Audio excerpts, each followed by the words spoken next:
Flowers for Galadriel. Floral lays are a custom that should become worldwide.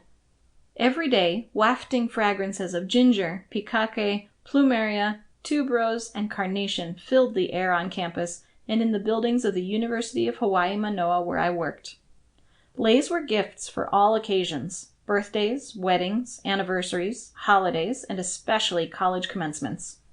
Some graduates literally could not see during commencement because the garlands of lays piled all the way to the tops of their heads so that they had to hold the flowers apart with their hands in order to have any view of the proceedings.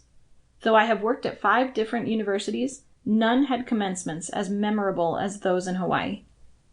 It turned out that Galadriel loved lays as well. This seems to be a wolfhound trait, as I have discovered that I must observe Gandalf carefully in the spring and summer as well, or he will be plucking the blossoms off my tulips, irises, and peonies. Irises are his favorite, however. But Galadriel had the pick, literally, for herself in Hawaii. The University of Hawaii campus at Manoa is known for its scenery, provided by over 300 species of plants and trees. The sausage tree could be more accurately called the baked potato tree. Its fruits looked exactly like baked potatoes, ranging from average Idaho potato size to enormous products, individually 10 times the size of your normal baked potato. The banyan trees in downtown Honolulu, the ironwood and Norfolk Island pines on the way to the Pali Lookout, and the monkey pod trees are among my favorites, along with the jacaranda. Many of these trees are introduced species and are disparaged for having destroyed native plants, but I thought they had their own beauty. In my own yard were numerous bottlebrush trees and lemon trees, which I also loved, as well as the Japanese white-eye and red-crested cardinals that frequented their branches. I had to clean the windows daily to see these beauties, because it is difficult to get a clear view through 12 dog paw prints. My dogs loved to sleep on their backs, but they had to have a way to balance themselves, so they would lean their legs and paws up against the windows. One of my friends fed bird visitors every evening, so she had developed a huge family of escaped exotics. Like the introduced trees, they were introduced birds as well, but they were all accidental tourists. Her first arrival was always a large, lime-green, crested beauty that looked like an enormous cockatiel and was very noisy.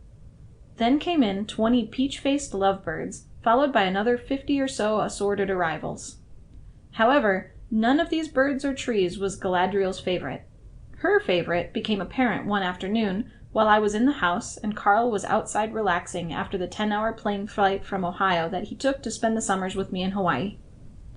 As he would tell his friends in Ohio, "Oh, darn, I can't go with you to that party. I have to go to Hawaii for the summer." But the 10-hour plane flights weren't fun, so he liked to sit outside for a while after arrival. And, of course, he discussed the trip with the dogs. And after about 10 minutes following his first trip, I heard shouting of, "Mom! Mom!"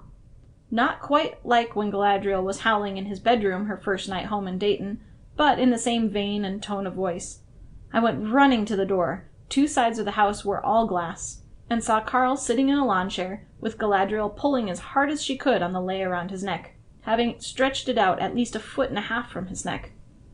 As usual, I wasn't a lot of help since I was laughing so hard. It was difficult getting Galadriel separated from the plumeria and the pikake. After the disentangling, Carl decided to come inside. And afterwards, I kept as wary an eye on her when I was wearing a lei as I do on Gandalf in the late springtime when the irises are in bloom.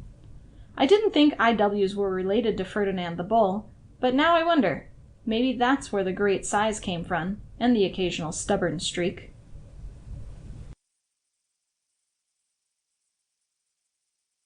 To keep listening to this audiobook, I've left you a link in the description so you can do it, at no cost thanks to Audible's 30-day free trial.